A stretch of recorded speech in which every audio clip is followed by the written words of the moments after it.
The Hellfire Club, one of Britain's most infamous secret societies of the 18th century, has captivated the imagination of many with its blend of debauchery, mysticism, and rebellion against societal norms.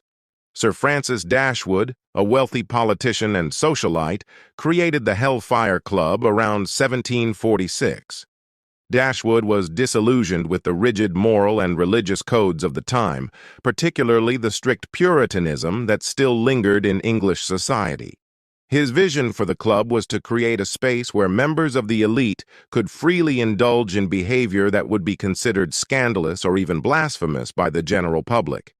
While originally called the Order of the Friars of St. Francis of Wycombe, the group quickly became known as the Hellfire Club due to its controversial reputation. The Hellfire Club embodied a defiance of religious and political norms. This rebellion was at the heart of the club's founding principles.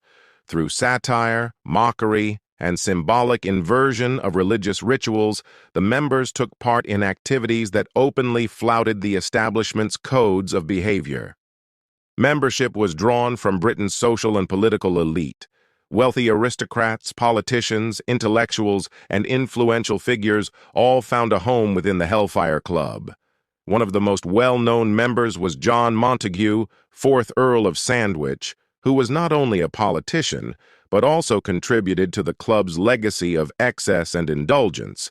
It's even speculated that Benjamin Franklin, during his time in England, attended some of the club's meetings, though his exact involvement remains uncertain. The club's secretive nature heightened its allure. Members often operated under aliases, adopting personas that allowed them to shed their public identities and behave without the constraints of reputation. The air of mystery surrounding the club's operations led to wild rumors about satanic rites, black masses, and immoral behavior, though many of these stories were likely exaggerated. Meetings of the Hellfire Club were frequently held at Sir Francis Dashwood's West Wycombe estate. This location became famous for its man-made network of underground caves, known as the Hellfire Caves. These subterranean chambers provided the perfect setting for the group's secretive and often controversial gatherings. The caves were dimly lit by candlelight, with an eerie, almost otherworldly atmosphere that contributed to the club's mystique. The caves and meeting rooms were decorated with classical art, pagan symbols, and references to ancient mythologies. This blend of religious satire and occult imagery created an environment where the members could mock the religious establishment. These spaces were adorned with statues of classical gods, symbols of fertility, and other representations that connected them to ancient pagan rituals and beliefs. The club was infamous for its irreverent and often blasphemous activities. Many of their rituals parodied religious ceremonies, particularly those of the Christian faith. Members would dress in robes and sometimes take on the roles of devils or priests in these mock ceremonies. Some accounts suggest that they conducted mock masses or even performed sacrilegious rites designed to mock the religious establishment. While much of their activities were likely exaggerated by outside observers, it's clear that the Hellfire Club engaged in behaviors considered scandalous by contemporary standards. Heavy drinking, sexual exploits, and indulgence in forbidden pleasures were common at the club's meetings.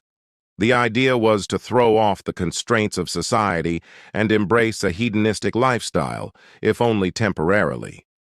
Despite the shocking rumors, much of what occurred within the Hellfire Club was steeped in satire.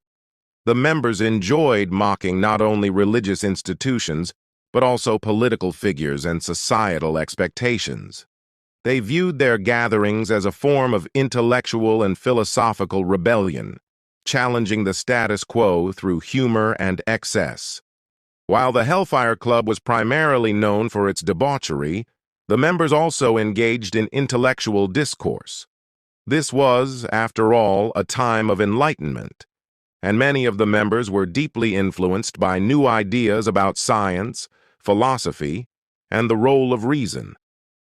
The club provided a space for free thought where members could discuss controversial ideas without fear of retribution. The Hellfire Club's members were often skeptical of traditional institutions, particularly the church and the monarchy. They questioned authority and sought to explore ideas that were often considered taboo. This intellectual exploration went hand in hand with their acts of rebellion, as the club became a forum for discussing politics, philosophy, and even early ideas of libertinism. The Hellfire Club began to decline in the late 1760s. Some accounts suggest that Dashwood lost interest, while others believe that pressure from the public and government forced the club to dissolve. The precise reasons for its disbandment remain unclear, but by the end of the decade, the Hellfire Club had ceased to exist as an organized group. Even after its dissolution, the Hellfire Club left a lasting legacy. The rumors and myths surrounding its activities only grew over time, with stories of devil worship, black magic, and orgies becoming the stuff of legend. These tales contributed to the club's reputation as a dark and mysterious society dedicated to vice and moral corruption. The Hellfire Club continues to be referenced in popular culture, from literature to television. Its blend of scandal, secrecy, and rebellion resonates with those interested in exploring the shadowy side of history. Moreover, it represents a fascinating example of the tension between public morality and private indulgence during the Enlightenment. The Hellfire Club offers a unique window into 18th-century British society. It exemplifies the growing divide between the strict religious values of the past and the new intellectual freedoms being explored during the Enlightenment. It also reflects the growing discontent among the upper class with the moral rigidity of their time.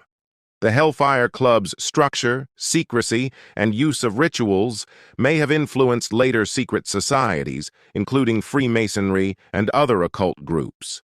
Its mix of intellectual discourse, ritualistic elements, and secrecy set a precedent for other groups that sought to operate outside the constraints of mainstream society. In conclusion, the Hellfire Club was not just a debauched gathering of Britain's elite, but also a symbol of rebellion, intellectual exploration, and the darker, more hidden desires of the upper class. Its legacy endures as a fascinating chapter in the history of secret societies and the Enlightenment era.